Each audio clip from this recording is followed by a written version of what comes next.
Welcome to the Unstoppable Recording Machine Podcast. And now your host, Eyal Levy. Welcome to the URM Podcast. Thank you so much for being here. It's crazy to think that we're now on our 5th year, but it's true. And it's only because of you, the listeners. And if you'd like to see us stick around for another 5 years, there are a few simple things that you can do that would really, really help us out. And I would be endlessly appreciative. Number 1, share our episodes with your friends. If you get something out of these episodes, I'm sure they will too. So please share us with your friends. Number 2, post our episodes on your Facebook and Instagram and tag me and our guests too. My Instagram is @ALLevyURM Audio. And let me just let you know that we love seeing ourselves tagged in these posts.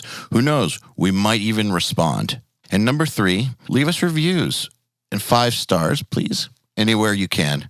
We especially love iTunes reviews. Once again, I want to thank you all for the years and years of loyalty. I just want you to know that we will never, ever charge you for this podcast, and I will always work as hard as possible to improve the episodes in every single way possible.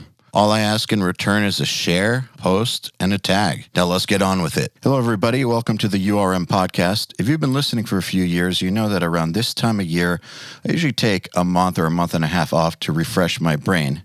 This year, instead of just having a gap in the episodes, I'm going to republish some episodes that we did on other podcasts. So this one is from the Punk Rock MBA podcast run by Finn Mckenty, where my business partner, Joey Sturgis, went on and they had a pretty great conversation. I know you'll love it.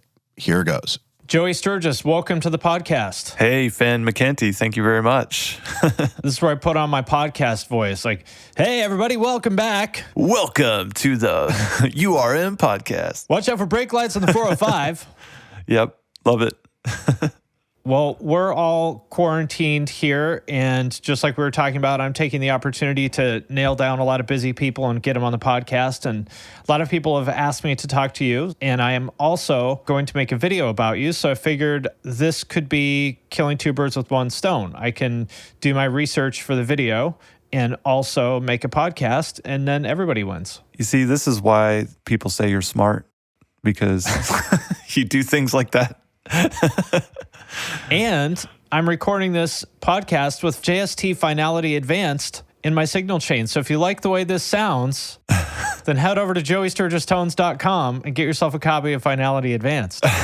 Integrated marketing. Love it. Exactly. Thank you. I really do use it, though. Cool. Well, what I wanted to do is just kind of walk through, basically your history of how you got from there to here, because I think people know pieces of it, but they don't know the whole thing. And I think there's also a lot of maybe incorrect perceptions that I've heard that hopefully we can correct on the show. The first thing that I think people don't know about you, so before you started recording or anything like that, you were in a bunch of bands that I think people would be surprised by. Can you talk about that? Yeah, I mean, when I was 9 years old, I learned how to play the drums in my basement, and my family is a musical family, so playing instruments is a pretty normal thing. In fact, at Thanksgiving time, we would go to my grandpa's house and we'd have a jam session in a living room. He would bust out his amp and play his Gibson, and my Aunt Kathy would jump on the piano and in the corner of the room and play that. And we jammed as a family, and I learned how to play from my family. And that just naturally progresses to in high school, you want to be the cool kid, you want to be in a band, you want to do the rocker thing. And so I did that for a while. And even before then, like I can remember when I was like 10 or 11 years old, I was in bands where all the band members were like in their 20s. And we would play shows, and I would barely reach the kick pedal because I'd share a drum set with like an adult, And you were playing drums in all these bands? Yeah, I was a drummer primarily. And I did learn how to play guitar a little later on. And a guitar is naturally a lot easier to just pick up. Like I have a guitar sitting next to me right now. I could grab it and start playing it. But a drum set is a little more, you got to set it all up. It's really loud. You got to tell everyone in the house, hey, I'm going to be playing drums. Like this is going to be super annoying, Right. It's less convenient. But yeah, so I played in a grindcore band. That was like the first sort of band that I like started. The bands that I played in when I was younger, those were like other people's bands, and I was just sort of in their band kind of thing. But in high school, I started my own like grindcore band with my best friend. We, wrote and recorded our own demo and used that to try and get us like shows on MySpace. And that's how I actually became a producer, because when people heard that demo, they were so impressed with the recording that they started asking us. And, how you could like privately message people on MySpace. They'd be like, well, where did you guys record? We just thought that was so odd, but that turned into a whole thing where I was like, well, maybe it'd be fun to record other bands. And it just got all started from there. So how did you record that back then? Because this was before any of that was nearly as easy as it is now. Yeah, well, I was always fascinated with computers in general. So being fascinated with music and with computers and taking that combination of things, you're going to naturally end up in front of some kind of recording application. At some point in your life, you're going to go down that rabbit hole. And for me, that was around my early teens. I would mess around on a program called Sony Acid Pro. And at the time, I didn't really have a way to record like super high quality sounding, tracks. So I would download other people's tracks from the internet and throw them together and try to create songs out of it. One thing leads to another, and I'm in these bands with these older people, and one of my friends has a garage where he made like basically a home recording setup. And this is back in the days where home recording wasn't very popular.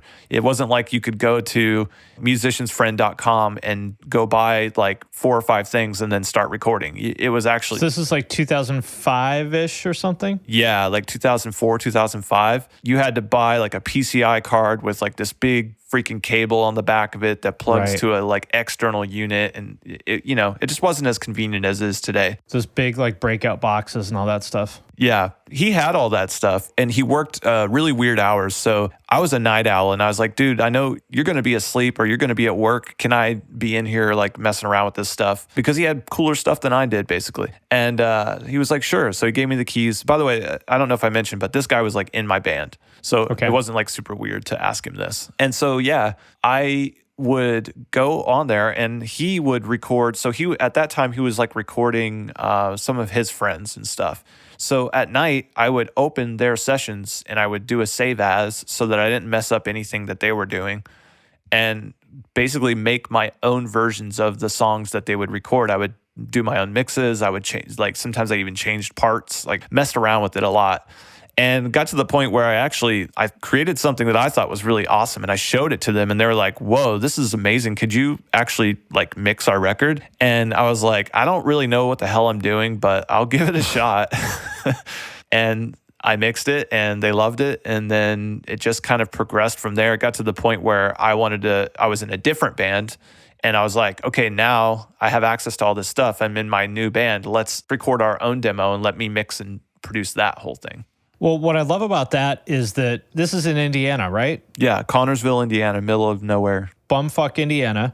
So what I love about that is that you took or you saw that there was some opportunity to kind of cobble together whatever resources you had, which was not a lot, but you had something. And you first of all, recognized that you had the pieces. And then even though you didn't really know what you were doing and nobody kind of told you how to do it or even that it was possible, you just jumped in and said, well, I guess I'm going to figure it out. Yeah, because when you live in a small town like Connorsville, and you're not one of the cool kids. I mean, even though I was in these bands, there would be times where I would be hanging out with my band, and I was obviously the outcast. I was obviously the third wheel or whatever.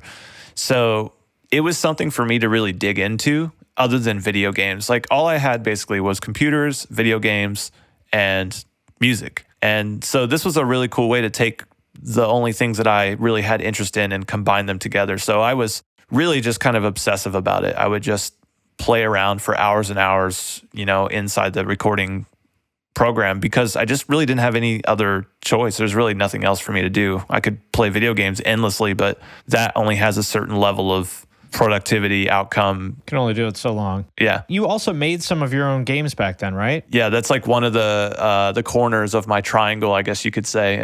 I loved programming. Basically getting on my computer and creating stuff that wasn't there before and having it be interactive. I just thought that was such an amazing thing that computers could do. I actually did spend several years programming an RPG, an online RPG, actually. I did get it to the point where, it had like 100 players online, and that was a pretty fun time of my life. And I ended up actually selling the source code to that game to several different people and made a couple $100. It's still a couple $100. Yeah. I mean, back then it was like, wow, I can't believe I just wrote some code and then sold it to someone. Yeah. I didn't realize that it was online. I've seen screenshots of it. I didn't know that. What was the language or application or whatever that you made it in? So I learned how to do a lot of different things like JavaScript and Java, and even as far as Visual Basic, C++, all that stuff. But this game was created on something called Beyond. It was a custom language. The language was called DM, and the site still exists. It's byond.com. And my screen name was Fire King. So if you look up anything from Fire King, you can see my old stomping grounds on the forums there. Was this like a game maker type thing or something? Yeah, it was like an online game maker kind of thing. I see. It never really took off because they couldn't figure out the monetization, and then they tried to survive on donations, which didn't work out too well for them. But over the course of, I don't know how long I was involved in that, I'd have to say at least a decade, I probably donated around $3,000 to their cause, because it was a really great platform and you could make games. I mean, there are games. I think the most popular game that ever came out of that was, I want to say, Space Station. I'm going to look it up real quick. Well, while you're doing that, I want to point something out about you that everyone should take away from, is that, like, if there's anything about you that to me is a common theme, is your willingness and ability to just jump in and learn anything you want, and that you don't ever really question whether you will be able to figure it out or not. You're just like, well, I know I will be able to figure it out eventually, so let's do it. And I don't mean that in an arrogant way at all. I think it's just like you believe that you can figure things out. Yes, I'm a self-learner. I love to learn things on my own. And I think it's one of the reasons why I definitely kind of struggled in school, because it just wasn't my way of learning, just sitting in a classroom and waiting for the teacher to get to the cool parts. But I think when you're a self-learner, you also have to realize that you can go learn the cool, flashy things, but then you'll have to eventually fill in the gaps. And that's something that when you find your interests, you find the things that you really do, like that you attract towards, you'll naturally go and figure those things out. You'll go down that rabbit hole when it's something that you actually really like. So for me, I mean, like I said, music, programming, games, like if there was a way to make a music game with programming, then that would probably be the pinnacle of what I actually like. Yeah. Well, maybe that's your next thing. Yeah. So when did you decide to be a producer or to take that seriously? I think when I realized that I could actually turn it into money, and it was a fun way to make money, is when I started to be way more into the idea of doing it. Because it wasn't something that I ever set out to do. It wasn't like, I'm going to be the best producer on earth. Like, never had that thought. In fact, you might even find that weird, because my uncle was a professional producer for my entire life. Like, every time he would come home from Nashville, Tennessee for our family get-togethers, you would expect me to be like, "Oh, who'd you record? And let me hear." Right. Like, but I did it. It just wasn't a thing. Like, in fact, I would be in the back room playing Dungeons and Dragons with my cousins. But the way things worked out was I just couldn't make money from my game. I couldn't make money. I couldn't make more money at the computer shop that I worked at. I was just, I guess, looking for a way to make more money, like most people do. Because you wanted to get rich, because you wanted to just get by, or like, how were you thinking about money then? I definitely did not have any sort of aspirations of becoming rich or wealthy or anything like that. I mean, I grew up in a poor family. We barely scraped by all the time. And so having more money just meant, oh, I can play more games, or I can buy more like cool stuff that I like, and maybe I can afford to buy the more expensive soda pop than as opposed to like the generic 35-cent Faygo, Yeah. So I think that was the drive. And so you're what, like 18 or something like that, when 18, 19, when you decided to like be more serious about it? Yeah, actually, I know another driver of why I wanted the money. I had a long distance relationship for 6 years with someone who lived in the state of Washington. And so I always wanted to be able to afford plane tickets. But that was like in my 20s. Got it. So I assume you're working with like local bands and stuff at the beginning. Yeah. And what was the first kind of breakthrough band for you? Was that the Devil Wears Prada? Or was there something before that? I mean, there was definitely a tier of artistry underneath of them that led to that. Like bands like Gwen Stacy, for example. There was a time period where I think Gwen Stacy was more successful than the Devil Wears Prada. Sure, yeah. And are they from Toledo? I don't have that in my memory. Somewhere around your area. Yeah. I was like climbing the ladder of local artists and getting to the point where I was starting to basically work with, you know, the more popular acts in those cities and those states. And that was going to obviously lead me to that direction. But I would say when you look at the whole thing from a bird's eye view, the Devil Wears Prada was sort of the first sort of like exciting artist, because it was like they weren't signed, and then I recorded with them, and then they got signed, and then we did an album, and then that did really well, and then they did like an amazing music video. So it was kind of like, it was like a Hollywood movie in a sense in comparison to all the other people that I worked with at that time. Right. You didn't do their very first recording, right? I did the Patterns of the Horizon EP. If they have anything before that, I'm not sure, but Okay, so the first one is yours. yeah. Okay, because there's a noticeable difference between that first one and the next one. Like, it's a very clear leveling up. And to me, that was like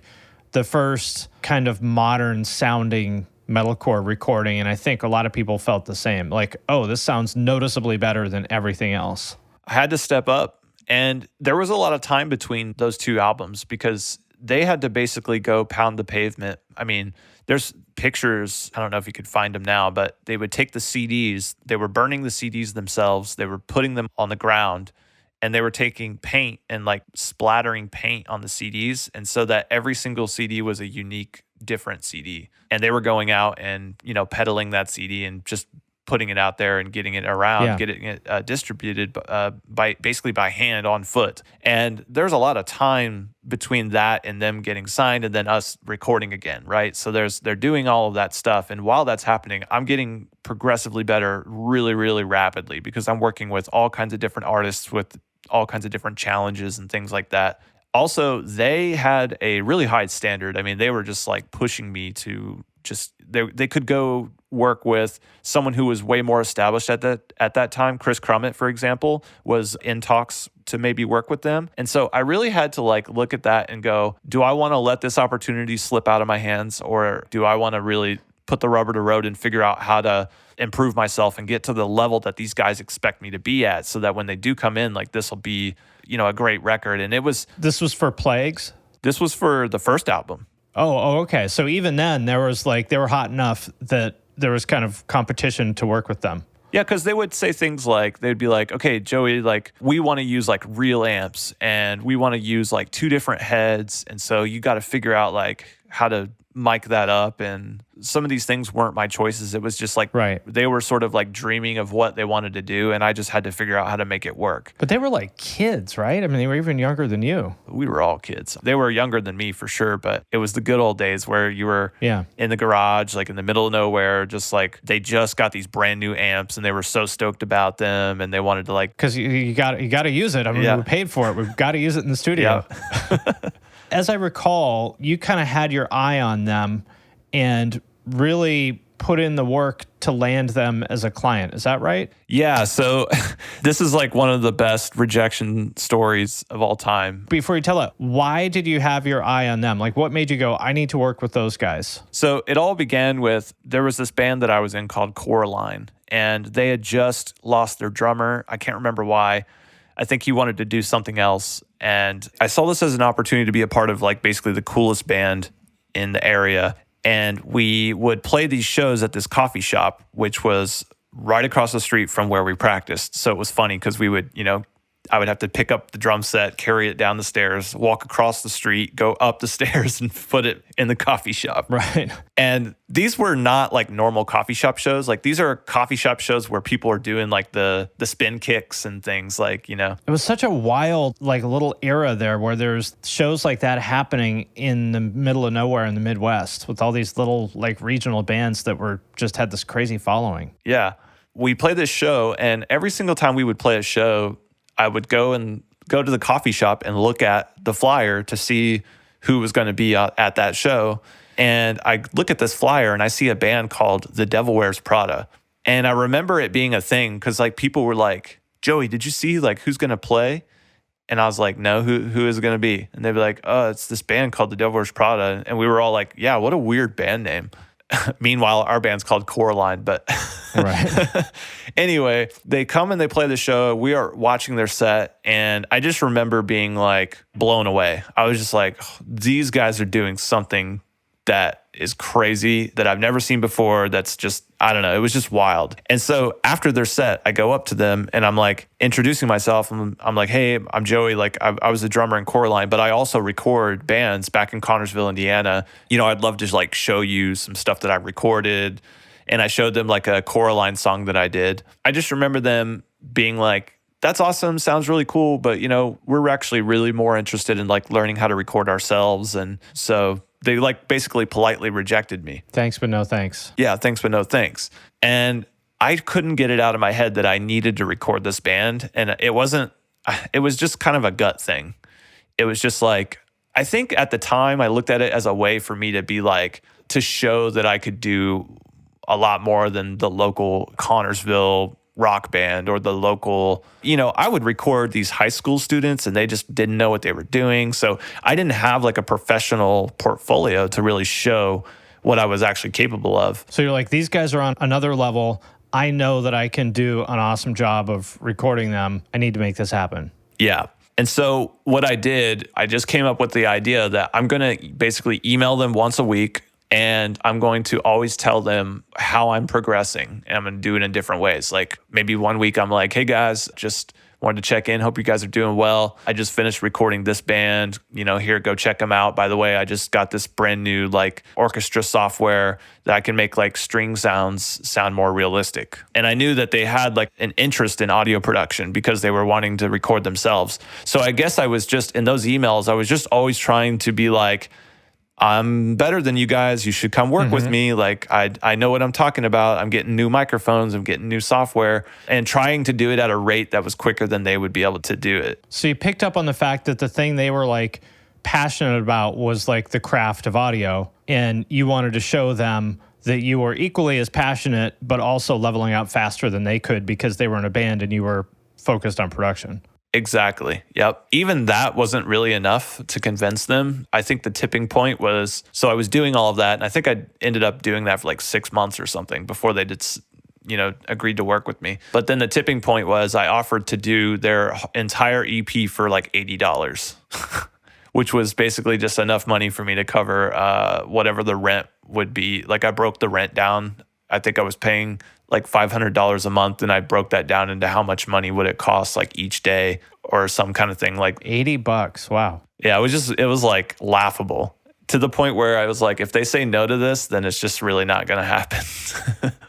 The reason I like this is because there's a lot of people who have this aversion to doing free or cheap work, like across the board. And I think that's really short-sighted and dumb because, of course, you don't want to let people take advantage of you.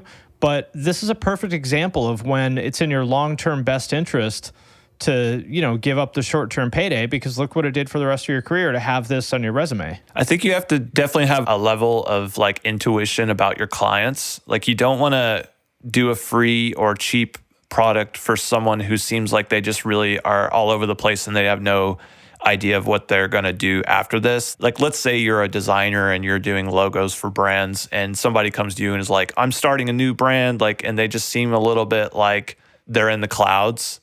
Maybe that's someone that hasn't proven that they have a trajectory and they have a direction and a vision and all these things. So when I looked at them, I was like, this band is not going to give up. Like, this band is not going to break up. They're going to probably get signed. They're going to definitely go on tour. They are on tour. Like, it was worth the discount.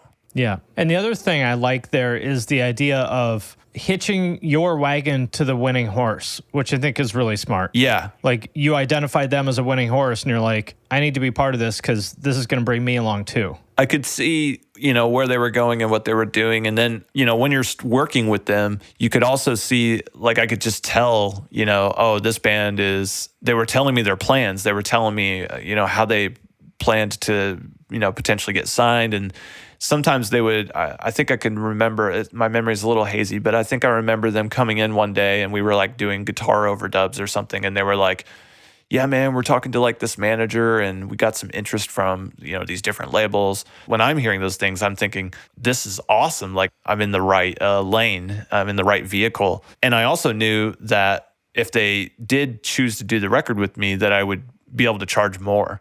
And so that's how that worked. And I knew, so right now, take a short-term sacrifice. If they do get signed and things go well and I do a good job, then maybe that will lead to the opportunity to make more money. So they got signed to Rise. Yep. And they came back to you. When did you sort of see that you had made a turning point in your career and that bands were coming to you based on the work that they had heard? Like national, like bigger bands? The turning point really came in that 2-year time span where I had worked with Prada. We had basically completed that first record, and the owner of Rise Records, Craig Erickson, who was also, he was sort of like spearheading that band. He signed them, and then he was like, he was like going full force with getting them out there. He saw something in me, I guess maybe the way it sounded or just something. He saw a spark or something, and he decided to contact me, and he wanted to be my manager, essentially. He made a proposal to be my manager, and I thought that it was, the first thought that I had was red flags.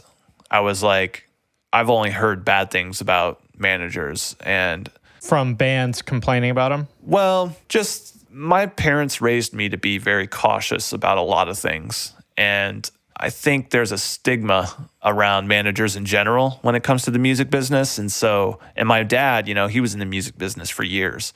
So I was just trained, I guess, to like not trust basically anyone really, and not trust managers especially. And something about it I was like, well, he's also owns the record labels, so that's kind of weird.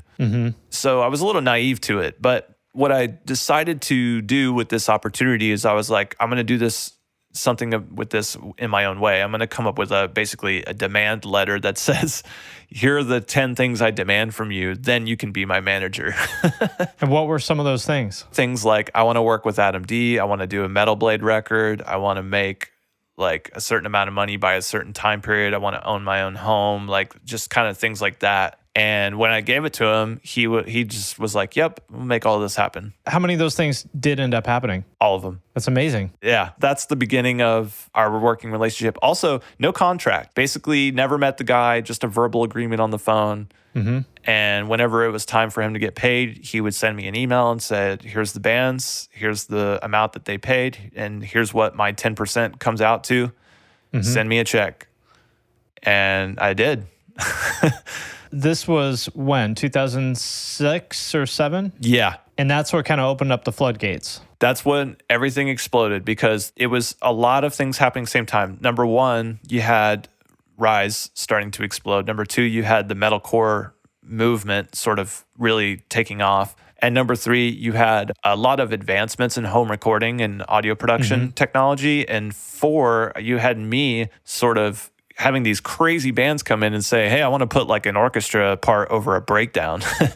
Right. All those things are just expanding and exploding all at once. And that's what really set off the initial trend, was those like formidable years of those records just starting to gain popularity in the scene with like, bands like Attack and all these bands just like taking huge creative risks, but creating such a huge underground movement from doing that is what really, I was like basically the runner of that whole movement. What would you say is the next turning point? I'm looking at your Wikipedia discography here, which I'm guessing is probably incomplete, but I'm seeing 2008, there was For the Fallen Dreams, My Children, My Bride, Burden of a Day, Before Their Eyes, Attack. What would you say after Prado was the next kind of big inflection point? Of Mice and Men was definitely a big switch. I remember when they came in, it was a band that had just been formed. Which was like late 2009, maybe? Yeah. And it was a sort of a pet project of Rise. And they just thought, we've got the right combination of dudes. Let's put them in the studio with Joey and see what happens. And we kind of wrote. That was the first time where I really sat down with the band and was like, I don't want to paint the wrong picture. I didn't have a choice. I sat down with the band and I was like, you guys have 3 demos. We got to make a record in 1 month. Like, let's start writing riffs. Let's talk about that to sort of correct one of the misperceptions, is like that Joey does everything, that the band doesn't do anything. It's all Joey. Talk about how that works in the studio, like what your role is or isn't in terms of songwriting and why. So it really varies from artist to artist and project to project. I mean, there's times where I've had an artist come in and we wrote a lot of stuff together, and then the same artist comes in at another time and we don't write really that much together at all. Maybe 1 song, 2 songs. Like if a band has been on tour for 2 years and they have to do a record and they only have a couple songs, you might be more involved because we need 7 more songs. Yep. But then next time, maybe the band is like, no, we're good. We have all the songs written. We don't need any help on that. Yeah. Or the common thing would be, we've got pretty much what we think is a good record, but we also want to see what would happen if we wrote a song or 2 with you.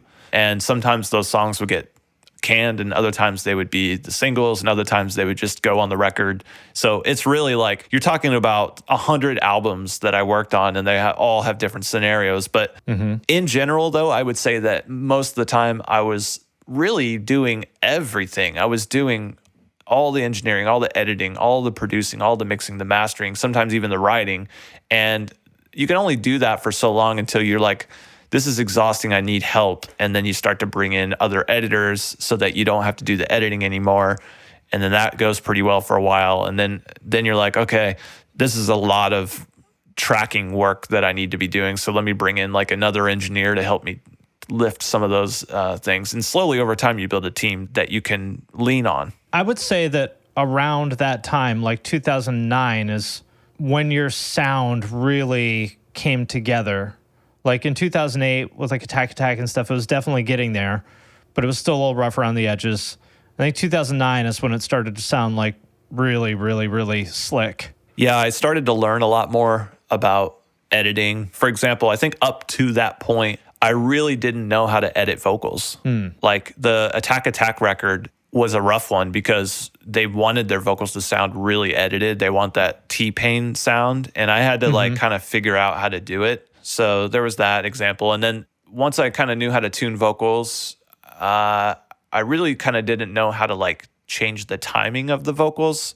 And so I kind of invented my own weird editing technique where I would like do what's called cut and crossfade. That was like a whole era. I think you can even hear that happening on Plagues. And then I found out about time warping. And at the same time, I'm at the mercy of the technology too. So like Cubase didn't have time warping in the way that you needed it. So like now you can just grab a part of the word and drag it around. Right. And you couldn't do it back then. No, you had to cut it, move it, and then figure out, okay, it's not long enough and I can't really stretch it. So how do I, make it sound like it's not edited, but still on time? And so, right. Yeah. But anyway, in that time period, it was just the technology and my own skill set was growing pretty fast and at the same speed. Would you say that editing was the key to that sound, or what is that? Like, what made your stuff sound so much like cleaner and tighter and punchier than everybody else?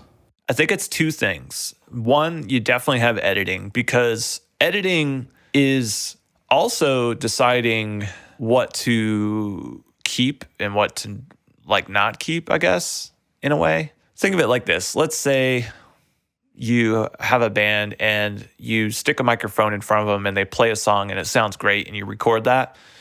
Now you're rewarded as being a great producer for some reason. It's like you captured a moment and it sounds good. And so everyone's like praising you for it. Right. But then you have a whole nother scenario where the band couldn't even stand in front of you and play the song as written, and you're supposed to find a way to present this in a recorded format.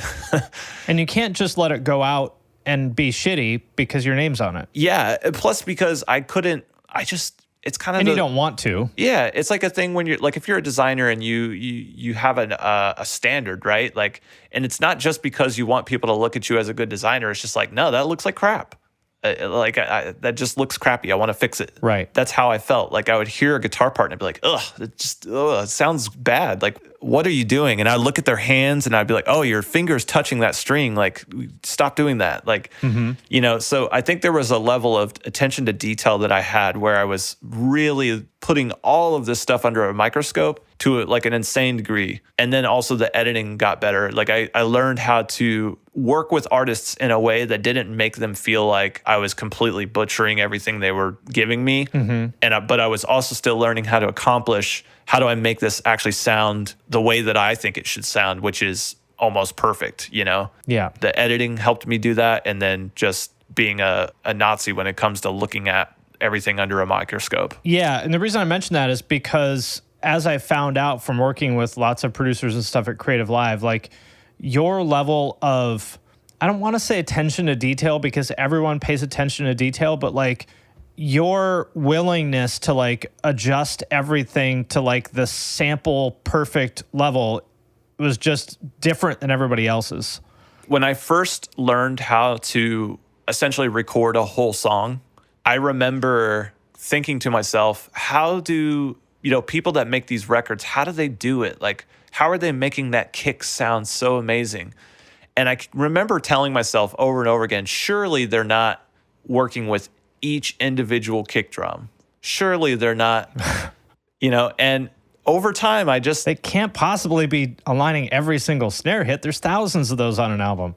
Exactly. And I thought that for the longest time until one day I just really was like, okay, I guess that is what you do. You have to literally move every single individual snare hit if that's what you want it to be like, because the drummer isn't putting it where I want it to be, or he's not hitting it as hard as I want him to hit it. And I can't, like, we would be here all freaking day if I'm like, keep recording the song over and over and over again until it sounds the way I think it should sound. So it took me a really long time to accept that it actually does take, like if you're making a perfect picture in Photoshop, editing every single pixel. Right. It took me so long to accept that concept. Yeah. Do you want it to be perfect or not? Yeah. And so for anybody listening, imagine this. So a drum set, let's say there's, 12 microphones or something on that drum set for, each piece of the drum set and the overheads and whatever, 12 microphones times however many hundreds of hits are in a song times 10 or 12 songs on an album. That's like thousands and thousands and thousands of individual drum hits on an album, and you are manually like perfecting each one of those. Yep. And the same for the guitars, the same for the vocals, like that level of precision for everything on the entire album.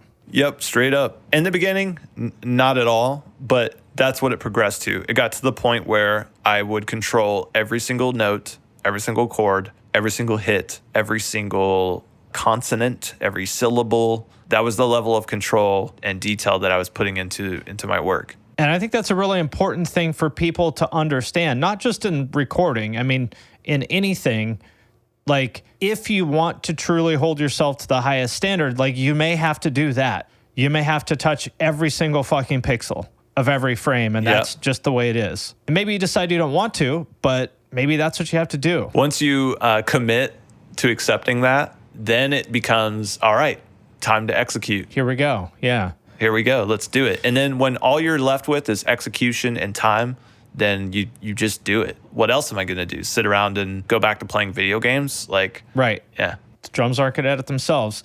And what's interesting to me is that's a relatively like simple idea, I guess. It seems like it would be, but I guess nobody else did that because you listen to the recordings of these bands, and I don't want to name anybody in particular, but they were like, big successful producers that worked with, bands in this genre, say in 2006, and they sound like shit. And these are people with way more credits than you had at that time and way bigger budgets. I mean, some of these records cost hundreds of thousands of dollars to produce, and they sounded like shit compared to stuff that you did in your fucking garage with bullshit gear a couple years later. Yeah.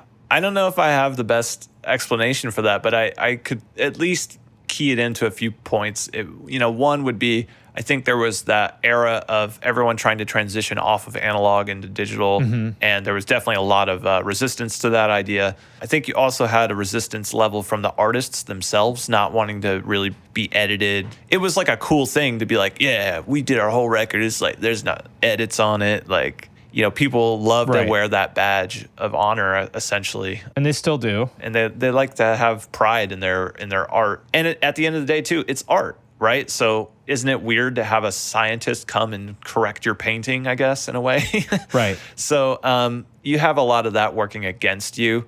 But what I found was that there were a lot of people that wanted me to be doing what I was doing. They were coming to me because they knew that they didn't have to have the riff perfected yet, but I would still make it sound like it was perfect.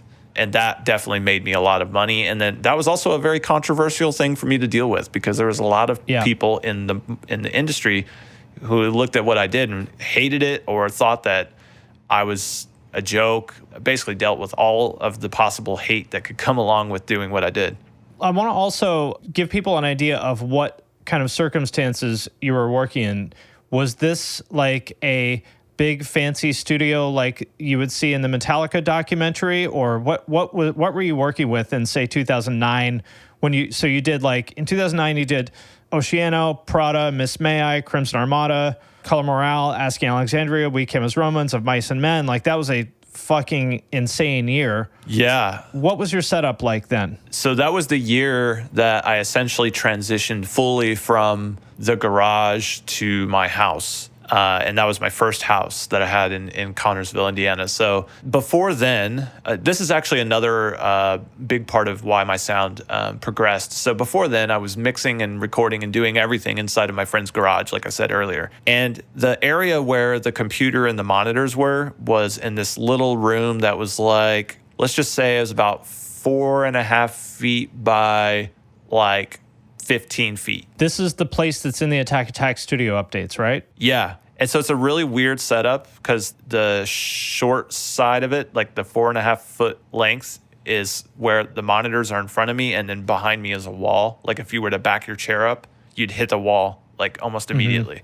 So there wasn't a lot of like room, and so I wasn't necessarily hearing things properly. And then I moved into my house and I set up a whole recording setup there, and this house had an attached garage that was converted into a room that was part of the house. So it wasn't a garage anymore. There was no garage doors or anything like that. And that room, for whatever reason, was really magical, because when I set everything up in there, bought a brand new desk, brand new set of speakers. I got a lot of money at this time just because like my expenses were so low. I set all this up and I started working in there, and I was like, oh my gosh, like everything changed. I could hear everything so much better.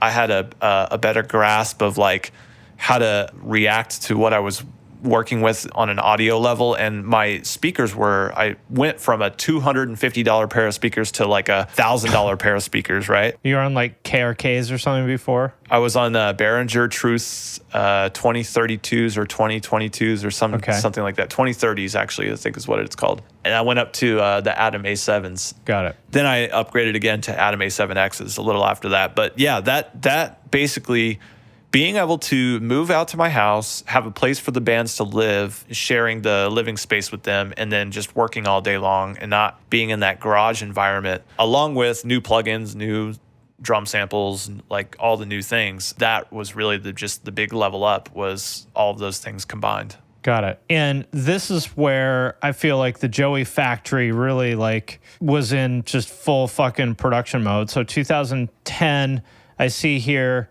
you did Confide, Attack, Miss May I, Affiance, and I'm sure there's probably some other stuff in there. 2011, Amir, I See Stars, Color Morale, Asking, Of Mice and Men, We Came as Romans, I See Stars, like just one fucking big metalcore band after the next. Yeah. We turned it into a factory. And I don't mean that in a bad way. It's just like that is a lot of fucking work to pump out in 2 years. It wasn't a factory in the sense that, okay, let's just like churn out mediocre like stuff. It was more in the sense that we got better optimized, the process, the workflow, everything. Like even my communication with my manager improved, and the communication that I had with other managers improved, and our ability to like move people in and out, get the band in on day one have a process. Okay, day 2, we're going to create all the click tracks. Day 3, we start recording drums. Like, we have a process down. We start optimizing all this stuff. I start bringing in other team members and people to help me like edit and record. And so, yeah, that's where that all came from. Having my own space, because that garage, was not mine and I was renting it from my friend. Having my own space to really structure the entire process was also key, just controlling the environment is a better way to say it.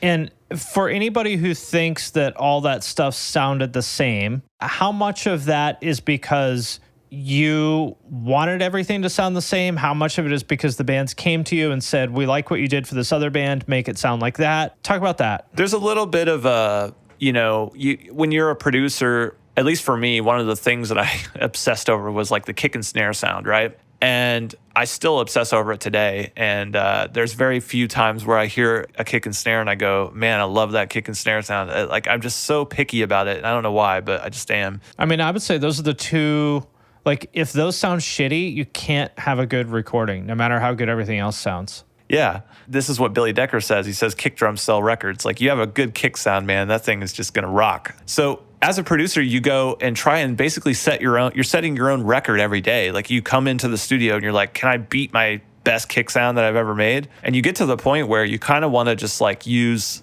that because okay, I know if all I got to do, choose this sample, put it through this chain, load this preset that I made, like, it's going to sound great. And the other thing that's working in that favor for that approach is that these records come out and they go on music videos, and these music videos get millions of views, and then people, rave over the sound of it, and they go, oh, I love the sound of the drums, and then you're going, all right, I'm onto something here. I don't want to change it. Like, people love this, and it obviously works in the marketplace, and I love it too, and I don't think I could even beat it. I mean, especially since they're all kind of roughly in the same genre, it's like there's kind of, what you're going for in that genre, like a big, thick, punchy, tight kick drum. Like, that's really what you're always going to want in that genre. You're not going to want a Led Zeppelin kick drum in there. Right. Yeah. So there was that was working, I guess, for that argument. Everything sounds the same, homogenous, right? But like you said, there are artists that come in and go, I want to sound like that Attack record that you made. It sounds amazing, sounds exactly what we want to sound like, but we're going to play our own songs. Obviously, they're going to be different, but we want, we like the guitar sounds, we like this, we like that, and so who am I to go against what the client wants, like what they are paying me for, And so it's kind of a two-way street there. Absolutely. All right, and so then the show continues, 2012, 2013. Asking Alexandria they were the biggest band that you probably ever worked with, right? Yeah, they started to earn a lot of success, and they started to double down. And what I mean by that is they started to get very business savvy, get the right people in their corner. I mean, they were buying their own, they got to the point where they bought their own tour bus so that they didn't have to rent it from a tour bus company all the time. They were doing lots of frugal moves and just getting, kick-ass team members, and that enabled them to really scale. And they're very smart guys. These are not like dumb band dudes. Exactly. They take what they do very seriously. With their popularity and their willingness to do all of the crazy stuff that I wanted to do production-wise. I mean, you listen to that song, Morte Adabo, it ends with the world exploding and all of the buildings falling down and the apocalypse comes. Creating the sound of all of that, they allowed me to really do that and explore the deeper level of audio production that just wasn't satisfied by other bands. So I think their popularity grew, and then my popularity as a producer to be able to accomplish those kinds of things, to be able to create these epic soundscapes of all this different stuff, from brass sections to buildings falling down. Let's talk about that, because I think that's another important part of your sound that people don't talk about that much. Like, they talk a lot about Pod Farm and stuff like that, but a big part of it is all that cinematic kind of stuff that you brought in that I don't really think anybody had done before in this genre. Can you kind of talk about where that came from and what you did?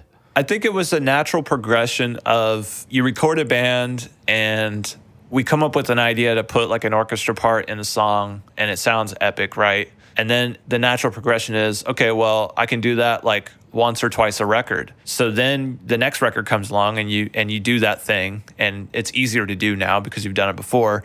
And so then you're like, well, what's going to be the next thing? Maybe I'll put bass drops on some parts or something like that. Then you come to the next record and you do the bass drops and you do the orchestra thing. And this is another thing. A lot of artists wanted this stuff. Like they would come in and be like, yeah, we want to have a part that has like cool strings on it. And then we'd spend, the recording session, like, they'll be at my house for like 30 days at a time, right? So over the 30 days, we're constantly going, I wonder what song that's going to work in. Like So you're not forcing this stuff in there? No, this is like, everybody thought it was amazing, right? Like they're like, this is so epic. Like our band has never sounded this epic before, epic was like the word. And so just over time, you're like, okay, how does it get bigger and better? Let's put the beginning of the song, let's put a car crash. Right. And you just get to a level where it gets crazy. And you have a Gregorian choir chanting this Latin phrase that means the bringer of death. And then buildings exploding and bombs going off and cars. And then I had one of my favorite projects was when Prada came in and they go, all right, this is going to be different than anything we've ever done before, Joey. An EP about a zombie apocalypse. So in this part of the song, we need to sound like there's, 50 zombies chasing you and you have a shotgun and you're shooting them in the head and their head's exploding and there's blood splattering.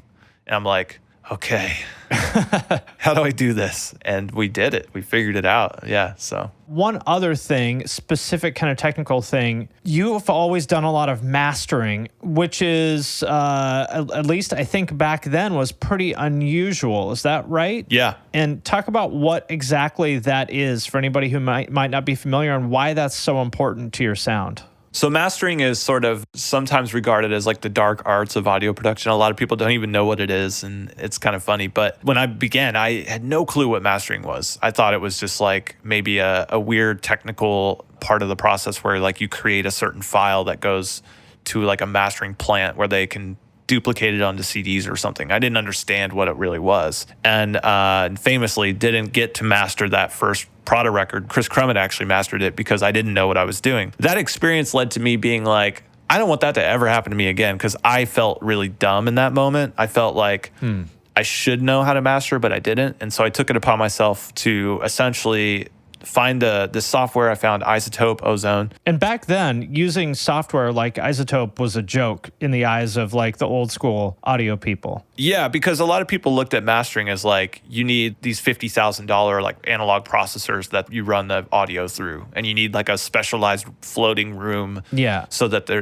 like all this stuff, right? You can't just do it at home on your computer. But you had companies like Isotope, like creating this amazing software and trying to lead that advancement technology-wise on the mastering side of things. And I want to hand it out to the developers that they wrote such an amazing manual that it taught me how to master music. Oh, wow. I learned how to master through that manual, and then just my intuition of like, oh, they're saying this, so that must mean, okay, this, right? And so my self-learning thing kicks in. The manual is great, and the software is great too. And so then I started doing a lot of my own mastering, and that was definitely unheard of. And this is the thing too, because record labels had this outdated approach too. They would come to the table and they go, okay, well, Joey's going to be the producer, then we're going to go get this guy to master it. And they would be doing that right from the beginning. And I'm like, no, you don't need to go get a mastering engineer. I'll handle it.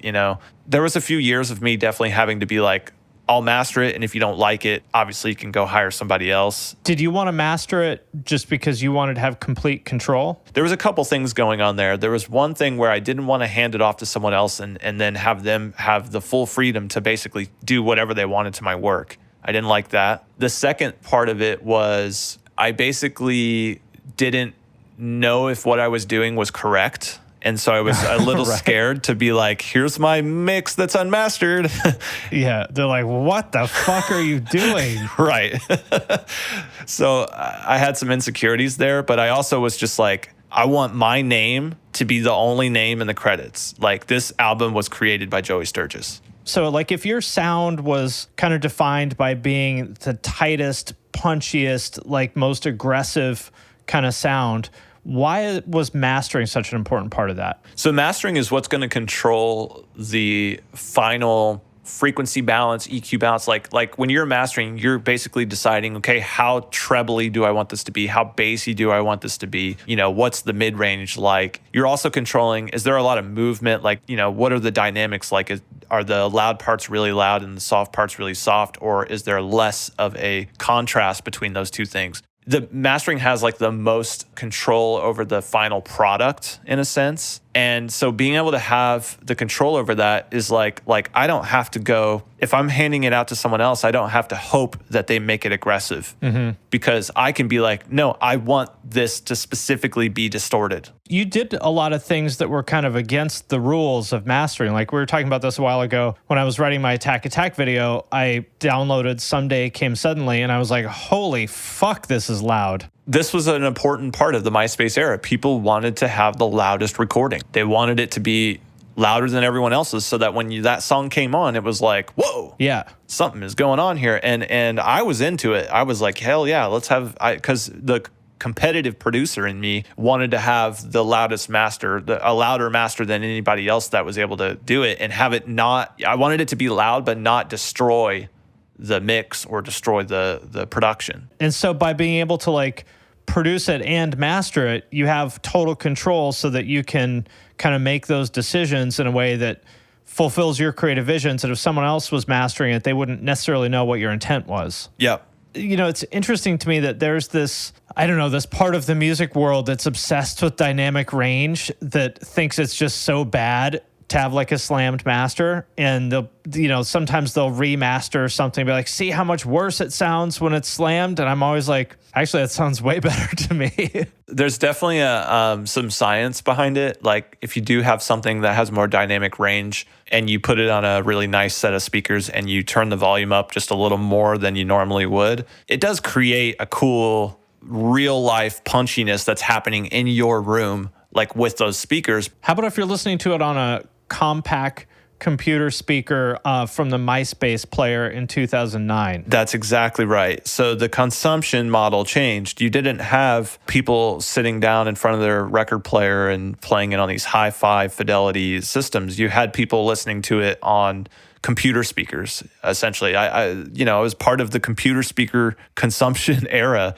People finding new bands, discovering new bands for the first time at their computer on MySpace or on Napster or whatever. And the first thing that they hear is what is coming out of their computer speakers. So having a hot master at that time gave you an advantage. I think at that time, it really made you stand out against other artists. It's not like one is right or wrong. It's more of like, what are you optimizing for? Are you optimizing for the audiophile setup with the great speakers and preamps and all that? Or are you optimizing for the kid listening on their laptop speakers? And we didn't have to worry about radio because at that time, the music we were creating was not going to be played. Yeah, nobody would touch it. It was not going to be played on radio. So it was like, screw it. Let's do our own little dirty way of doing this. And I think it actually did become part of that movement too, was that when you made a metalcore record or you made a record, I mean, it wasn't just metalcore, but when you made these records, they needed to be loud. They needed to be aggressive. You actually would look like the lesser of the scene if your stuff didn't punch as hard as the next band. Right. So I had people coming in too with that. That was one of their desires, coming in saying, Joey, we want to punch harder than this record, Yeah. So many of the things that you did, I think, were a product of you being an outsider of like kind of the audio world and having a different idea of what sounds good than kind of the textbook, if I went to recording school, definition of what sounds good. And personally, I liked your version of good better than like the textbook version. And I think most people did too. Yeah, I was definitely challenged by stuff that I would hear like in the early days when I didn't know how to have any level of punch desired. And when I didn't know how to do that, I was listening to stuff online and I would hear like, a recording from a band that goes and works with this guy in Indianapolis, for example. I would listen to it and I'd be like, damn, the kick and snare sound crazy. Like, and so there was this competitive loop I was stuck in for a while. And a lot of this took place on the Andy Sneap forum, where you have guys pumping out these metal records and they sound pretty legit. And I'm trying to basically measure up to them in this garage with this Behringer mixer and this Aardvark Q10 PCI interface and like these Behringer 2030 Truths.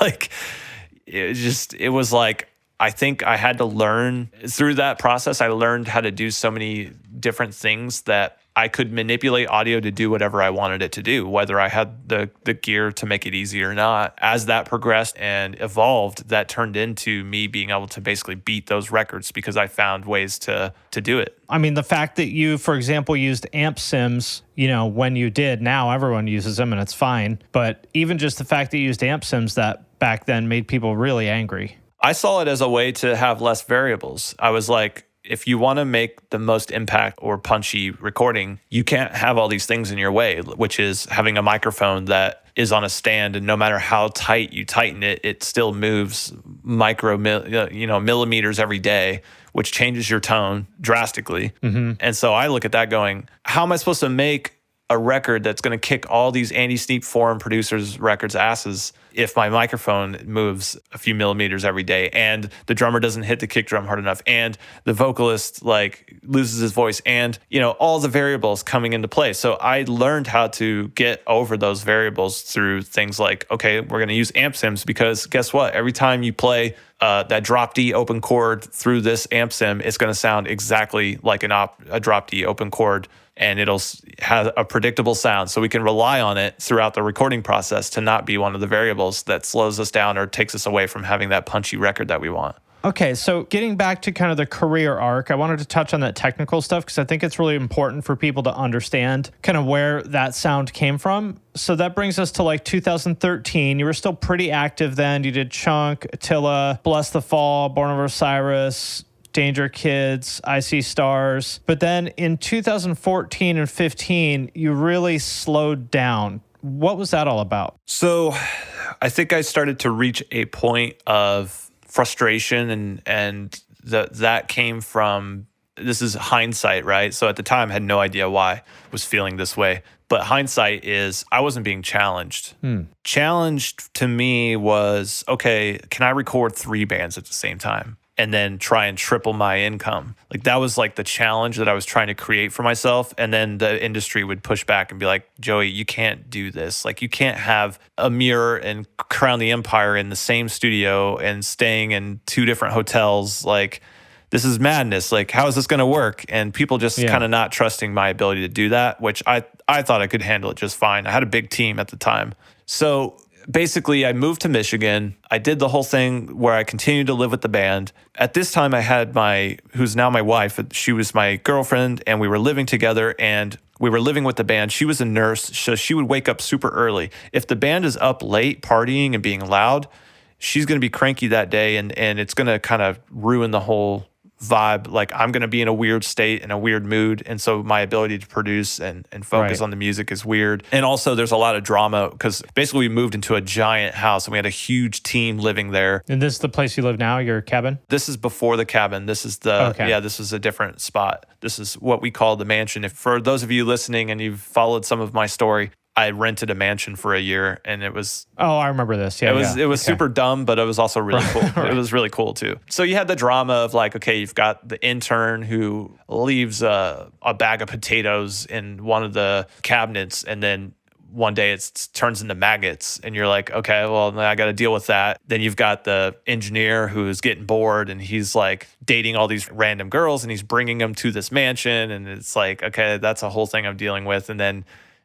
just all kinds of things, right? So it's a lot of distractions for one. For two, the living with the bands thing just started to really get out of control and become a problem in my life. So I had to essentially figure out how can I put myself in a scenario where it is impossible for bands to live with me, but I'm still going to try and make records. So I moved into a tiny, tiny apartment on purpose, knowing that there's no way that people will be able to convince me to let them live with me while I'm recording them. They will have to get a hotel. Like, oh, sorry, man. I'd love to, but I've only got 600 square feet. Yeah. So we do that. And then now the bands are staying in the hotel because they're forced to. And I'm driving to the studio. This is an epic drive, too. It's like I think a 60 or 70 minute drive to the studio. So because of that, I'm at the studio a lot less. And that starts to push me a little bit further away from the project. And there's no less, I'm not doing less work. I'm certainly producing every single song. If anything, I was doing even more work because I had more time, because my team would do basically all of the engineering. So what I would focus on is like, okay, I'm going to take this song, I'm going to load it up on my DAW, and I'm going to like just go nuts with it. I'm going to create like 3 different versions of the song, and I'm going to like try alternate melodies on the chorus, and then just give it to them and say, here's all my ideas, like, you know, basically pick and choose which parts of it that you think are great and what do you want to use, and riff off of it and use it to inspire like where you're going. And then I'll check your work and we'll kind of work like that back and forth. But that just like kind of ran its course, and it got to the point where I was feeling like it was just too easy. You know, I was able to churn out so many albums so quickly, and I wanted to do something more with my abilities. And that's when we started selling presets online, which then turned into the software company, and then URM Academy and all of those things. All the other stuff, that's a whole other topic for another conversation. Awesome. That was really helpful. Like, super inspiring story. Hopefully there's some stuff in here that people haven't heard before. Before I let you go, is there anything else that you feel like people need to know, or any kind of words of wisdom for anybody listening? Well, you know, this podcast, if you're listening to this like years later, this might not matter, but it comes at a timely period where you're in quarantine, or you're facing this pandemic.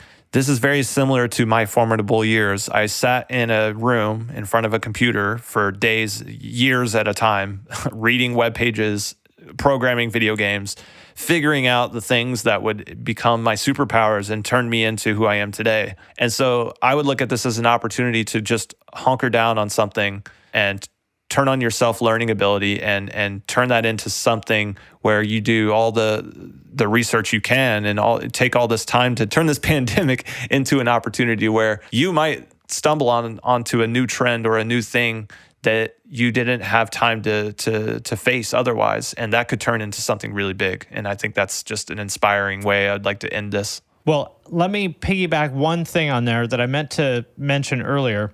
I don't remember what it was. It might have been something about the Stream Machine. I don't remember, but there was something maybe a year ago or something that you figured out that was really kind of clever and helped us in a big way. I don't remember what it was. And it was super random and obscure. And I was like, how the fuck did you figure that out? And you said, I read the manual. And I was like, oh yeah, that's an option.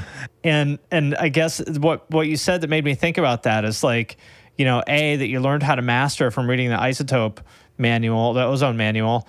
And, you know, what you just said about doing the research is like, every fucking piece of information you could possibly fucking want is out there now, probably for free, if not free, super cheap. So there's absolutely no excuse for not learning any skill right now. The only barrier is, are you willing to grind like Joey did, editing all those fucking drums over the years, reading all those manuals over the years? That is the only barrier. Here's something that's amazing. If you, like, for example, YouTube has taken the how-to world by storm, right? You want to learn how to do anything, you go on YouTube, you can search for it. But then you have people going, well, yeah, but I don't want to watch all the videos. Then don't. That's not even an excuse, though. You can take someone's video because it's public domain. You grab the URL, you go to rev.com, you paste the URL, get a transcript. You can search the transcript. Oh, but that costs $8. Oh. All right, then. I guess if $8 is a barrier between you and your fucking dreams, then you lose. That's exactly right. Like, I buy books every day, and I'll just do it just so I can search one thing that I'm trying to find. Like, I don't care. Like, I want the information. So if you have that kind of drive, put it to use right now. Yep. It'll be amazing for you. All right. Well, thank you so much for taking time. I know you're a busy guy. I appreciate it, and I will talk to you soon. Thanks for having me. Okay, then. Another URM podcast episode in the bag. Please remember to share our episodes with your friends, as well as post them to your Facebook, Instagram, or any social media you use. Please tag me at Levy URM Audio, and of course, please tag my guests as well. Till next time, happy mixing. You've been listening to the Unstoppable Recording Machine Podcast. To ask us questions, make suggestions, and interact, visit urm.academy and press the podcast link today.